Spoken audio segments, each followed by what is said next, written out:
New stars. 6 months after the Battle of Lorithis Prime, the galaxy was not the same place it had been before, and it would never be the same place again.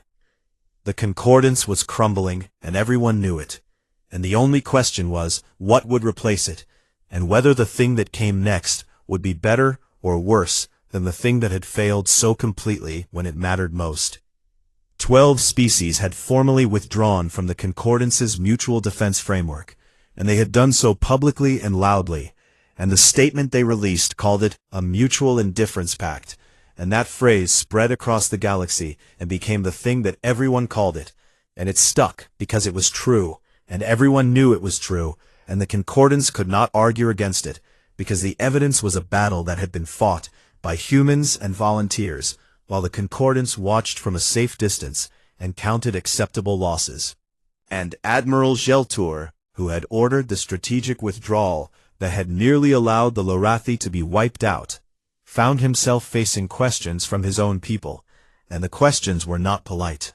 And the Kasvari citizens had watched the same footage as everyone else, and they had seen human soldiers dying for aliens they had never met, and they had seen their own government refuse to lift a single claw, and they were angry in a way that the hegemony had never experienced before.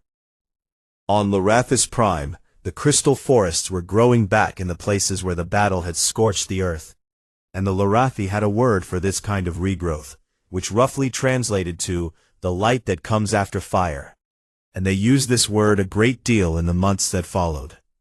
Humanity and the Lorathi signed the Lorithis Accord on the 120th day after the battle, and the ceremony was held in the capital city in a plaza that overlooked the place where the Marine Sergeant and the Lorathi Elder had shared that empathic moment in the ashes, and the plaza had been rebuilt and renamed, and it was called the Plaza of First Light.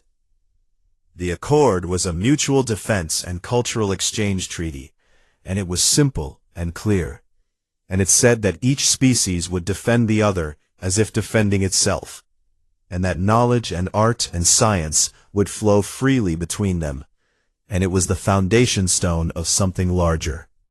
Because other species came.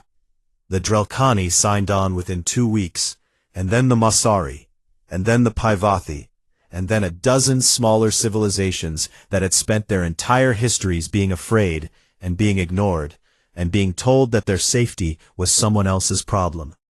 And these species came together, and they formed something new, and they called it the Compact of Sheltered Worlds.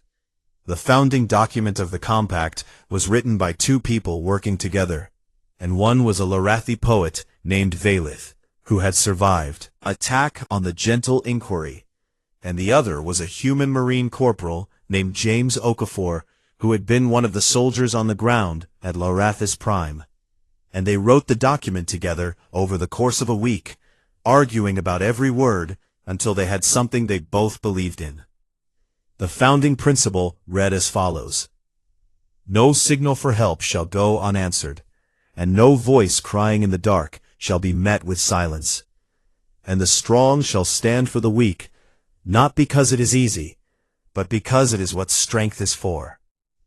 The victory had not been free, and no one pretended that it was. Humanity lost 14 warships and 6,200 personnel at the Battle of Lorithis Prime, and every single one of those losses was felt, because humans grieved their dead fiercely and personally, and they did not forget, and they did not move on quickly, and they did not treat their fallen as acceptable losses. A memorial was built in the capital city of Lorithis Prime, and it was constructed jointly by Lorathi crystal shapers and human stonemasons, and it was a spire of living crystal, woven through with granite, and the crystal pulsed with soft blue light, and the granite was engraved with names, and 6,200 names is a great many names, and the spire stood 40 meters tall to hold them all. Fleet Admiral Koji Tanaka visited the memorial every week when he was on the planet, and he stood before it in silence and read the names, and he knew most of them because he had been their commander, and he had sent them into battle, and some of them had not come back, and that weight would be with him for the rest of his life, and he accepted that weight. Because it was the price of the decision he had made, and he would make the same decision again. The crew of the UEN Resolve were honored with the highest decorations both species could bestow, and the Lorathi created a new honor specifically for them, called the Shield of Lorathis. Never existed before, because the Lorathi had never had anyone to give such a thing to. Yinala became the first Lorathi ambassador to Earth. She traveled there aboard a human diplomatic vessel, and the journey took 3 days, and when the ship arrived in the Sol system, she stood at the observation window and looked at the small blue world that had produced the species that had saved her people. And it looked so ordinary and so fragile from this distance, and she could not understand how something so small had produced something so fierce. When she stepped onto the surface of Earth for the first time, the gravity hit her like a wall, and the air was thick and heavy, and the wind roared, and the sun was blinding, and her legs trembled with the effort of standing upright. And she understood immediately that this was a world that was trying to kill everything on it, all the time. She was taken on a tour of the planet's surface, and she saw oceans that churned with storms, mountains that pierced the sky, and deserts that burned, and forests that were so dense and wild that they seemed to swallow the light. And she saw earthquakes, and she saw footage of hurricanes and volcanic eruptions, and she thought about the Lorathi homeworld with its gentle breezes and soft light, and crystal forests that had never threatened anyone. On her 3rd day on Earth, she stood in a park in a human city and watched human children playing outside during a thunderstorm. And the sky cracked with lightning, and the rain came down in sheets, and the thunder shook the ground, and the children laughed and ran through the puddles and shouted at the sky as if daring it to do its worst. Yinala watched them, and something clicked into place in her mind, like a puzzle piece she had been turning over for months. Of course they came for us, she thought. They have always lived in the storm, and they were born into a world that tried to kill them every day, and they survived, thrived, and they laughed in the face of it. And when they heard our children screaming, they did not calculate the cost, and they did not measure the risk, and they simply came, because leaving someone to drown in a storm was something they could not do, because they had been fighting storms since the day they were born. Deep space monitoring stations continued to track the remnants of the Vraxith swarm in the months that followed, and the analysts noticed something remarkable and unprecedented in the swarm's behavior. The Vraxith avoided any system that broadcast human transponder codes. The predators of the galaxy had learned that there was a species they could not harvest, and the lesson had been taught in fire and blood, and the lesson had stuck. And the Vraxith were many things, but they were not stupid, and they knew the taste of a predator more dangerous than themselves.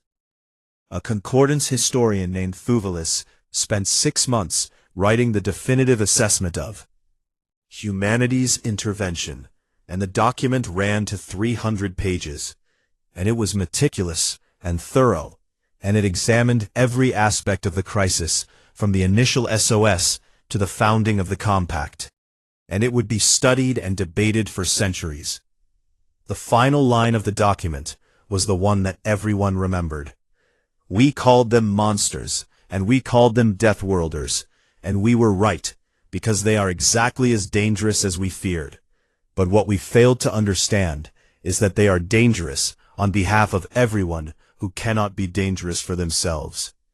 Far away from Lorathis Prime, and far away from Earth, and far away from the Concordance and the Compact and all the politics and all the history that was being made, a small freighter, crewed by a species that humanity had never encountered, suffered a catastrophic engine failure in deep space. The ship was called the Kindness of Currents, and it carried a crew of 12, and they were aquatic beings who had only recently developed faster-than-light travel, and this was one of their first voyages beyond their home system, and the engine failure was total, and life support was failing, and the captain did not know what to do, because there was no one nearby, and no one who would hear, and no one who would come. But the captain had heard the stories, because everyone in the galaxy had heard the stories by now. And so the captain activated the emergency broadcast, and sent an SOS on all frequencies, and then sat back and waited, and tried not to hope too hard. Within 7 minutes, a human patrol vessel called the UEN Steadfast responded, and the voice on the other end of the comm was calm and professional, and it said that help was on the way, and that they should hold on. On the bridge of the kindness of currents, the captain wept with relief, because the stories were true. The humans answered. They always answered. Iron Veil. Lorithis Prime was a world that had never known war, and now war was coming to it, and the humans were determined to make sure it survived. 140 warships arrived over the course of 3 weeks, and they filled the orbital space above the planet like a wall of metal and fire. And with them came troop transports and engineering vessels and supply ships and medical frigates.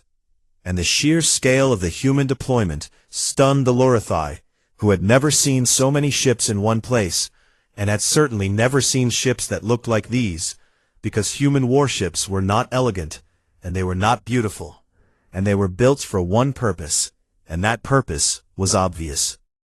Fleet Admiral Tanaka established his command aboard the Thermopylae in high orbit, and from there he directed the construction of the most ambitious defensive network ever built by human hands. And his engineers worked around the clock, building orbital gun platforms and seeding vast minefields in the approaches to the planet, and constructing shield generators on the surface to protect the major population centers. And they did all of this in 3 weeks, because the swarm was coming, and time was a luxury they did not have.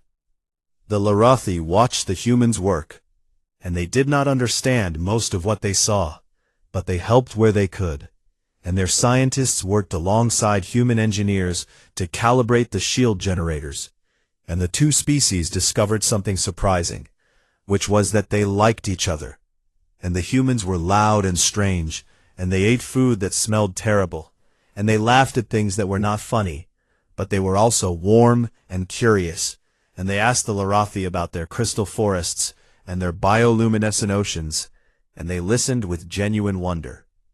On the 7th day of preparation, something unexpected happened. A small Drelkani frigate wing dropped out of faster-than-light travel at the edge of the planet.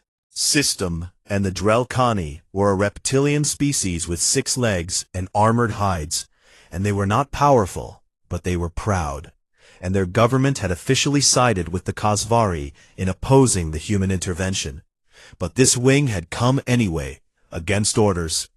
The wing commander was asked why, and he said that his people had watched the humans run toward the fire, while everyone else ran away. And he said that he had been ashamed of himself and his species, and he said that he had come to stand beside the humans, even if his government would not. 2 days later, a Mosari medical ship arrived, and after that, a Paivathi scout squadron, and then a handful of civilian vessels from species so small that most of the galaxy did not even know their names. And they came with whatever they had, which was not much, but they came. Tanaka welcomed every single one of them. On the 23rd day, the long-range sensors detected the Vraxith swarm, and what the sensors showed made even the most experienced human officers go quiet. 312 vessels dropped out of faster-than-light travel at the edge of the Larathis system, and they were enormous, bioorganic warships covered in black chitin that absorbed light and made them look like holes cut in the stars. And the swarm moved as a single mass, a writhing constellation of hunger and death, and it was the largest Vraxith force ever recorded, and it had never been defeated, and every species that had tried to fight it had been consumed.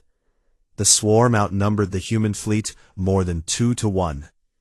On the surface of Larathis Prime, 11 billion Larathi looked up at the sky and waited, and in the hospitals and shelters, their skin glowed deep red with fear, but among the red there were flickers of blue, because the humans were here, and the humans had promised, and the Lorathi had learned in the past weeks that when humans made a promise, they kept it.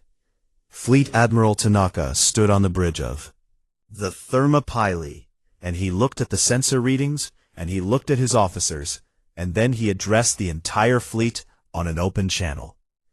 All hands, this is Tanaka, and what is coming toward us has destroyed everything it has ever touched, and it has never been stopped. And today we stop it. And I will not lie to you and tell you this will be easy, because it will not be easy. And some of us will not go home. But behind us is a world full of people who cannot fight for themselves. And we are the only thing standing between them and extinction. And that is all you need to know. The swarm advanced, and the battle began. The first phase was the anvil, and the Vraxith charged straight at the human defensive line, because that was all they knew how to do. And they hit the minefield first, and 40 vessels were torn apart in the opening minutes, as the mines detonated in cascading chains that turned space into a wall of fire, and the orbital gun platforms opened up next. Concentrated fire into the swarm as it pushed through the wreckage. But the Vraxith learned fast, and they began using their own dead ships as shields, pushing the burning hulks ahead of them and absorbing the fire. And the swarm kept coming, because it always kept coming, because hunger doesn't stop, and hunger doesn't think, and hunger just moves forward. Then Tanaka sprung his trap. Battle Group Nemesis had been hidden in the nebula dust on the far side of the system, and it had been silent for days, running on minimal power, invisible to sensors, and at Tanaka's signal, 32 warships hit the swarm's flank at full speed, and for the first time in recorded history, the Vraxith were caught between two forces. The fighting became savage. Human ships moved through the swarm, trading fire, at ranges so close that the ships were almost touching, and the Vraxith drones launched in clouds from their carrier vessels, and swarmed over human warships, trying to cut through the hulls, and the point defense systems on the human ships fired continuously, creating a storm of light around every vessel. The destroyer UEN Resolve took a critical hit to its reactor core, and its captain knew the ship was dying. And he also knew that the Vraxith dreadnought in front of him was breaking through toward the planet. And he made a decision that took less than a second, and the Resolve accelerated to full speed and rammed the dreadnought head-on, and both ships vanished in an explosion that was visible from the surface of Lorathis Prime. All hands lost. The battle raged for 19 hours without pause, and the Vraxith attempted to break through to the planet's surface, launching landing craft that screamed through the atmosphere toward the population centers. And the human marines made orbital drops directly into the path of those landing craft, falling through the sky in their powered armor, and fighting on the hulls of enemy ships in free fall, in vacuum, in conditions that would have killed any other species in seconds. On the ground, human soldiers formed defensive lines around Lorathi cities. And the Lorathi civilians could not fight, but they could do something else, because their empathic abilities allowed them to sense the Vraxith approaching from kilometers away, and they relayed positions and movements to human commanders in real time. For the first time, humans and Lorathi fought together, not as two species, but as one force. The partnership changed everything because the humans provided the strength and the weapons and the willingness to die, and the Lorathi provided the eyes and the awareness and the knowledge of their own world. Together they were something that neither could have been alone. The battle turned, and the Vraxith began to lose ships faster than they could replace them. And the swarm's advance slowed, and then it stopped. And then for the first time in the long and bloody history of the Vraxith swarm, something happened that had never happened before. The swarm retreated. The surviving vessels broke formation and scattered into deep space, fleeing in every direction. And the human fleet pursued for 2 hours, destroying stragglers before Tanaka called them back, because the planet was safe, and that was all that mattered. The skies above Lorathis Prime burned with the wreckage of hundreds of ships, and debris fell through the atmosphere in streaks of fire that lit up the night like falling stars, and the crystal forests reflected the light in 1,000 colors, and on the surface the Lorathi emerged from their shelters and looked up, and the battle was over. In the ruins of a defensive position outside the capital city, a human marine sergeant sat on a pile of rubble, and he was battered and bleeding, and his armor was cracked in 6 places, and he was so tired that he could barely lift his head. A Lorathi elder walked through the smoke toward him, and the elder was ancient, frail, and her skin glowed with a light that pulsed in slow waves of deep blue, and she reached out and placed both of her hands on the marine's face. Through the empathic link, the marine felt what the elder felt, and it hit him like a wave, and it was gratitude so vast and so deep that no language in the galaxy had a word for it. And it was love for a stranger who had bled for people he did not know. And it was the raw, overwhelming relief of a species that had been seconds from extinction and had been saved. The marine closed his eyes, and tears ran down his face, and he did not wipe them away, because there was no shame in them. Around them, in the ash and the light, Lorathi and humans stood together, and they were alive, and the planet was safe, and the stars were coming out one by one above them, like promises being kept. The galaxy holds its breath. The galaxy had not stopped talking about the humans for 3 weeks, and it showed no signs of stopping anytime soon. On every world, and every station, and every ship that had access to the Galactic Communication Network, the footage played on repeat. And there were 2 clips that people watched more than any others. And the first was the moment Battle Group Prometheus dropped out of faster-than-light travel, in that perfect, terrifying formation. And the second was the moment the Marine knelt before the Lorathi children. And those 2 clips together told a story that made the entire galaxy deeply uncomfortable. Because it was a story about a species that could destroy you in 11 minutes and then cry over your children. And nobody knew what to do with that information. The Lorathi ambassador stood before the full Concordance Council on the 18th day after the rescue. And she was an old woman named Ithara, and her skin glowed with the pale, steady light of someone who had moved past grief into something harder and colder and more permanent. She spoke for 40 minutes, and she did not raise her voice once, and she did not need to, because every word landed like a hammer. She told them about the 4,000 souls aboard the Gentle Inquiry, and she told them about the 200 younglings, and she told them about the signal that had gone out on every frequency begging for help, and she told them about the response that came back from the Concordance, which was silence and strategic withdrawal and acceptable loss parameters. And then she told them about the humans. She told them how a species that the Council had spent decades calling monsters and animals and deathworlders had crossed 300 light-years in a matter of hours to save people they had never met.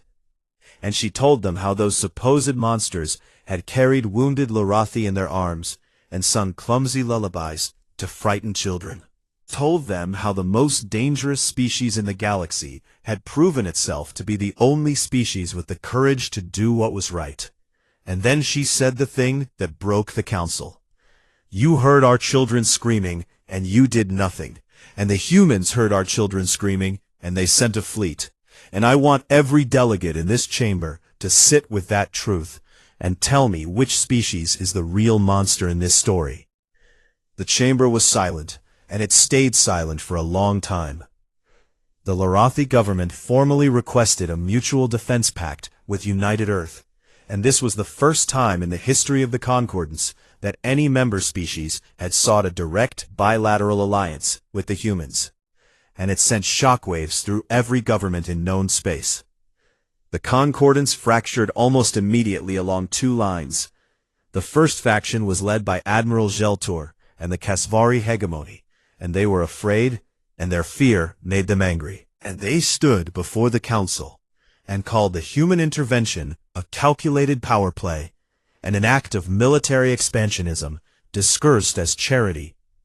and they demanded sanctions against humanity and restrictions on human fleet movements. And they said that allowing humans to form alliances would destabilize the balance of power that had kept the galaxy safe for centuries.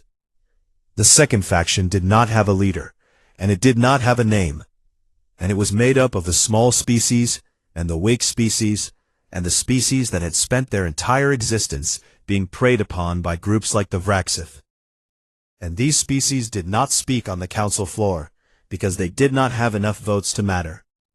But they sent quiet messages through back channels to human diplomats. And those messages all said the same thing, which was, "We saw what you did and we will remember." On Earth, the rescue was celebrated in the streets, and Rena Vasquez became a household name overnight. Of the Marine with the Lorathi children was projected on buildings in every major city. But not everyone was celebrating. Fleet Admiral Tanaka stood before a UN Com review board, and the admirals and politicians on that board did not question whether the rescue was morally right, because they all agreed that it was, and instead they questioned the scale of the response, and they asked Tanaka whether deploying an entire battle group for 4,000 aliens was a sustainable military doctrine. And they asked him what would happen when the next distress call came, and the one after that, and the one after that. Tanaka listened to all of their questions, and then he said 7 words that would be carved into the wall of the Naval Academy a year later. "You do not get to run the numbers when children are screaming." The review board moved on to other matters. But the galaxy was not done with humanity, and humanity was not done with the galaxy, because 3 days after the review board, a classified intelligence report landed on Tanaka's desk, and what it contained made the old admiral sit very still for a very long time. The 7 Vraxith harvesters destroyed at Vayathi had been a scouting element, and nothing more, and the main body of the Vraxith swarm was 312 vessels strong, and it was moving through deep space on a direct course for Lorathis Prime. And the attack on the Gentle Inquiry had not been random, and it had not been an accident, and it had been a probe sent to test the defenses of the Lorathi people. And the Vraxith had found exactly what they expected to find, which was nothing. The Lorathi homeworld was home to 11 billion souls, and it had no military, and no orbital defenses, and no weapons of any kind, and the Vraxith swarm would arrive in approximately 6 weeks, and when it did, it would strip the planet bare and consume every living thing on it, and an entire civilization would cease to exist. Report to the Concordance and asked for a joint defense operation, and the Concordance looked at the numbers and calculated the cost and said no, because the strategic justification was insufficient, and the risk was too high, and Lorathis Prime was too far from the core worlds to matter. The Lorathi were going to die, and the galaxy had decided that this was acceptable. Tanaka flew back to Earth, and he stood before the United Earth Parliament, and he was tired, and he looked tired, and he told them everything, and he told them about the swarm, and he told them about 11 billion Lorathi, and he told them about the Concordance's refusal to act, and then he made his request, Operation Iron Veil, which was the full deployment of Earth's naval reserves to defend an alien homeworld, and it would be the largest military operation in human history, and it would cost money and ships and lives, and there was a real chance that it would fail. The Parliament debated for 6 hours, and the debate was fierce and honest, and some representatives argued that humanity could not save everyone, and some argued that humanity could not afford to be the galaxy's protector, and some argued that the risk was simply too great. And then a junior representative from a small district stood up, and she was young, and she was nobody important, and she said that she had watched the footage of the Marine holding the Lorathi children, and she said that her grandmother had told her stories about a time on Earth when people looked away from suffering because it was not their problem. And she said that her grandmother had a word for people like that. She did not say the word because she did not need to. The vote passed unanimously. Across human space, reserve fleets began to power up, and shipyards that had been quiet for years roared back to life, and soldiers who had retired years ago put their uniforms back on, and freighters were converted into supply ships and hospital vessels. And the entire machinery of human civilization turned toward a single purpose, which was the defense of a world that was not their own, filled with people who were not their people. On Lorathis Prime, in a hospital, overlooking the crystal forest that her species had tended for 10,000 years, Yinala was recovering from her wounds, and a human doctor had been assigned to her care. And the doctor was kind and patient, and had learned to dim the lights, because Lorathi eyes were sensitive. Yinala asked the doctor if the rumors were true, and the doctor said that they were, and Yinala asked why the humans were doing this, and the doctor thought for a moment, and then said that it was complicated, but also very simple. And then Yinala looked up through the hospital window, at the night sky, and she saw new lights moving among the stars, and the lights were human ships, arriving one by one, and two by two, and then in great formations that crossed the sky like rivers of fire. The first time since the attack on the Gentle Inquiry, the color of her skin shifted from red to blue. The wolves arrive. The Gentle Inquiry was dying, and everyone aboard her knew it. The Vraxith drones had breached the outer hull on 3 decks, and they moved through the corridors like nightmares made of black chitin and bladed limbs. And they did not speak, and they did not pause, and they consumed everything organic they found. And the Lorathi crew had no weapons, because they had never needed weapons, because no one had ever tried to eat them before. Yinala had been moved to the central biodome with the other survivors, and she lay on a makeshift stretcher while the ship's medics tried to stop the bleeding from the wounds in her side. And around her, the biodome was packed with terrified civilians, and the younglings were clustered in the center, surrounded by their teachers, who sang soft songs to keep them calm, even though the teachers were just as frightened as the children. The barricades they had built from cargo containers and furniture would not hold for long, and everyone knew that too. And some of the older Lorathi had tried to reach out to the Vraxith with their empathic abilities, hoping to find some flicker of intelligence or mercy or anything that could be reasoned with. But all they found was hunger, and it was a hunger so vast and so empty that it made them recoil in horror, because there was nothing behind it and nothing inside it, and it just wanted to feed. The ship shuddered as another section of hull was peeled away, and through the biodome's transparent ceiling, Yinala could see the dark shapes of the Vraxith harvesters hanging in space above them like predators circling wounded prey. And she closed her eyes and thought that this was how her people would end. And no one was coming, and no one had ever come, and no one ever would. And then space tore open. Battle Group Prometheus dropped out of faster-than-light travel in a formation so precise and so perfectly timed that every ship arrived within a half-second of every other ship, and the Concordance military analysts who reviewed the sensor data later would use the word terrifying 11 times in their official report, and the word beautiful once. 26 human warships materialized around the Vraxith harvesters like a fist closing around an insect. And at the center of the formation was the UEN Thermopylae, and it was enormous, and it was dark, and it bristled with weapon systems that the Concordance had never seen before, because humans did not share their military technology with anyone.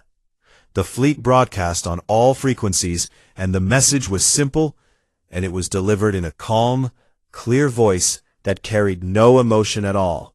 This is the United Earth Navy addressing unidentified hostile vessels in the vicinity of the Lorathi research vessel, Gentle Inquiry. And you will cease all hostile action and withdraw immediately, or you will be removed. The Vraxith did not respond, because the Vraxith never responded, because the Vraxith did not understand language or negotiation or mercy, and they simply continued cutting into the Lorathi ship, because that was all they knew how to do. Captain Vasquez's outrider had arrived hours before the fleet, and had been hiding in the nebula dust, feeding targeting data to Prometheus as it approached. And the moment the fleet arrived, Vasquez transmitted the final firing solutions, and Fleet Admiral Tanaka gave a single order: weapons free. What happened next took 11 minutes, and the Concordance would study those 11 minutes for decades, trying to understand how a species that had only been in space for a few centuries could fight with such brutal efficiency. The human ships did not fire wildly or spray the area with energy, hoping to hit something the way most concordant species fought, and instead every shot was placed with surgical precision, and the first volley disabled the Vraxith harvesters' propulsion systems, so they could not flee, and the second volley destroyed their weapons arrays, so they could not fight back, and the third volley killed them. 7 Vraxith harvesters that had terrorized this region of space for years were reduced to expanding clouds of debris in less time than it took most species to finish a meal. And the battle was not close, and it was not a contest, and it was not even a fight, and it was an execution carried out by professionals who had come a very long way to do a very specific job. But the killing was not over, because the gentle inquiry had already been breached, and Vraxith drones were inside the ship, moving toward the biodome, where 4,000 Larathi waited to die.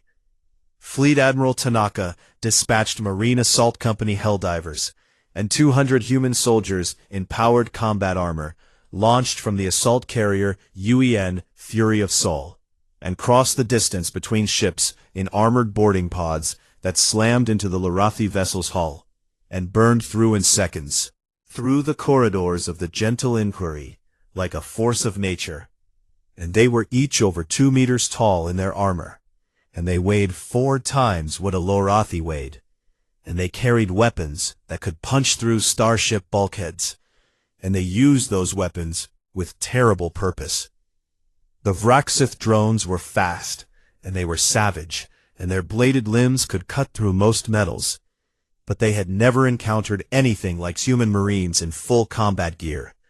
And the drones came apart under concentrated fire, and the marines did not slow down, and they did not hesitate, and they cleared the ship deck by deck with a methodical violence that left no survivors among the enemy.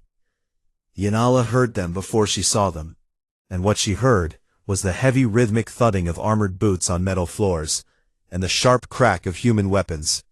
And then the barricade at the biodome entrance was pulled aside, and the largest living creature Yanala had ever seen stepped through. Gap. The marine was enormous, and the armor was scarred and dented, and there was Vraxith blood on the faceplate. And for one terrible moment, every Larathi in the biodome flinched, because this thing looked like a predator, and it moved like a predator, and everything about it screamed danger. Then the marine saw the younglings. The soldier stopped, and the weapon came down, and for a moment the giant just stood there, looking at the cluster of small glowing children, who stared up with wide, terrified eyes. And then the marine did something that no Larathi expected. The soldier knelt, one knee on the deck, and the massive armored frame folding down until the faceplate was at the level of the children's faces. And then the helmet retracted, and underneath was a human face, and it was a young face with brown skin and dark eyes, and a scar across the chin. And the human was smiling, but the smile was sad and gentle, and the marine spoke in Larathi that was broken and clumsy, clearly rehearsed during the journey here. Safe now, and we are here. One of the younglings reached out with a tiny glowing hand and touched the marine's scarred face, and the child's skin shifted from deep red to the softest shade of blue, which meant that for the first time in hours, the child was not afraid anymore. Around the biodome, other marines were taking up positions and securing the entrances and calling for medical teams, and their voices were loud and rough and foreign, but they moved around the Larathi civilians with extraordinary care, and when they needed to step over or around the smaller aliens, they did so with the kind of deliberate gentleness that only the truly strong can manage. The Concordance intelligence services intercepted the after-action footage within hours, and it spread across the galaxy like wildfire. And billions of beings on thousands of worlds watched the human fleet dismantle the Vraxith with cold precision, and then watched those same humans kneel in the dirt and carry wounded aliens in their arms, and position their greatest warship as a shield over a crippled research vessel that was not even theirs. On the Concordance Council floor, no one spoke for a very long time, because they had spent decades telling themselves that humans were dangerous animals, barely fit for civilized space, and they had been right about the dangerous part, but they had been completely wrong about what that danger meant, and now they did not know what to say. And in the biodome of the Gentle Inquiry, Yanala lay on her stretcher and watched the young Marine sitting cross-legged on the floor, surrounded by Lorathi younglings who had climbed into the soldier's lap and were falling asleep against the hard armor plates. And the Marine did not move, because moving would wake them. And Yanala thought that she had never understood humans before this moment, and she was not sure she understood them now. But she knew one thing with absolute certainty. They had come, and no one else had. The universe was full of noise, but most of it meant nothing, and most of it was old light from dead stars that nobody cared about anymore, and signals bouncing between relay stations carrying trade reports and political arguments, and all the boring things that kept a galaxy of 10,000 species running like a machine that had forgotten why it was built in the first place. But this signal was different.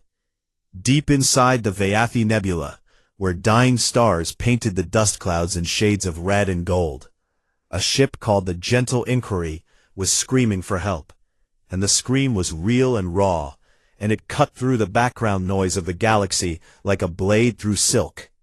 The Gentle Inquiry was a Lorathi research vessel, and it was never built for war, because the Lorathi had never fought one, and they had never needed to, because they were a gentle species with skin that glowed soft blue and violet when they were happy, and deep red when they were angry, were afraid. And right now, every single one of the 4,000 Lorathi aboard that ship was glowing the darkest red their bodies could produce.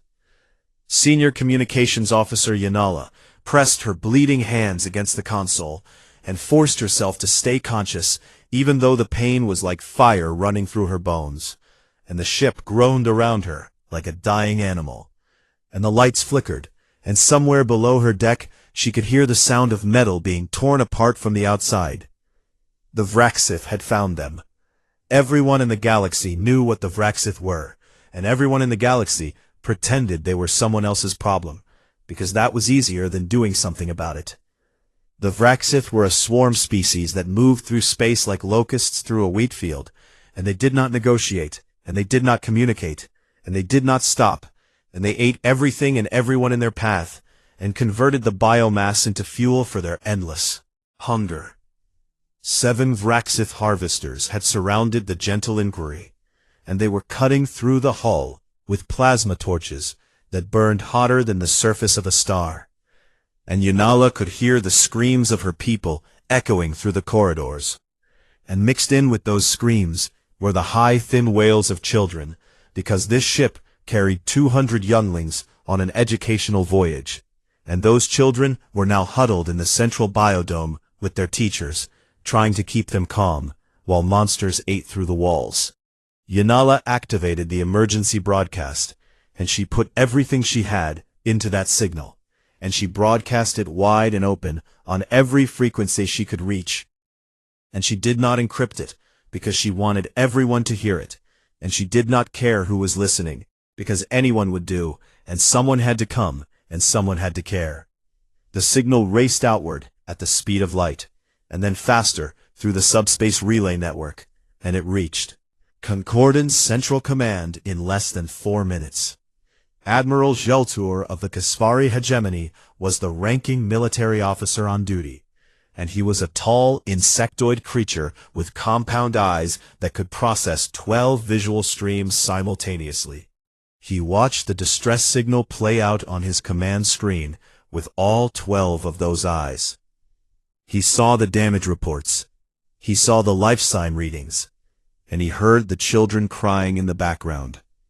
Then he checked the tactical database and confirmed the attackers were Vraxith. He already knew what his orders would be before he gave them. Strategic withdrawal advisory for the entire sector, and all ships were to avoid the Vayathi Nebula until the Vraxith moved on. No rescue fleet would be dispatched, and the Gentle Inquiry and its 4,000 souls were officially classified as within acceptable loss parameters. The Lorathi ambassador stood before the Concordance Council 3 hours later, old and frail, and her skin flickered between grief red and the pale white of despair. And she begged them, and she pleaded with them, and she told them about the children, and she asked them how they could hear that signal and do nothing. And every single delegate in that enormous chamber looked at their hands, or their screens, or anywhere except at her face. And the answer she received was silence dressed up in diplomatic language that meant the same thing it always meant, which was that her people were not worth the cost. But the signal did not stop at the Concordance.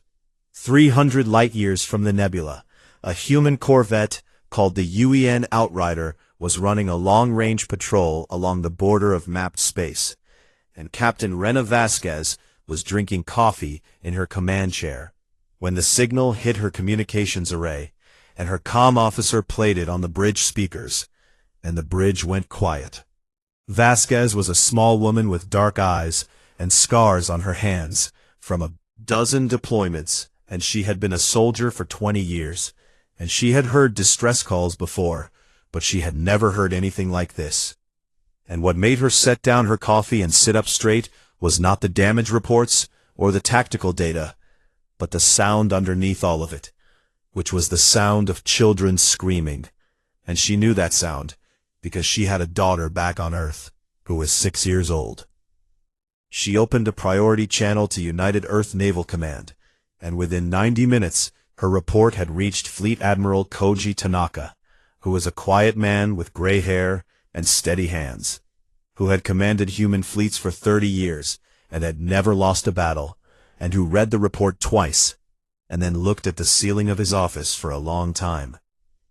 Then he picked up his comm and authorized the deployment of Battle Group Prometheus, 26 warships, led by the dreadnought UEN Thermopylae, which was 2 kilometers long and carried enough firepower to crack up Moon, and the order went out across human space, and ships began to move, and reactors powered up, and crews ran to their stations, and the fleet converged on the Vayathi Nebula, like wolves answering a howl in the night.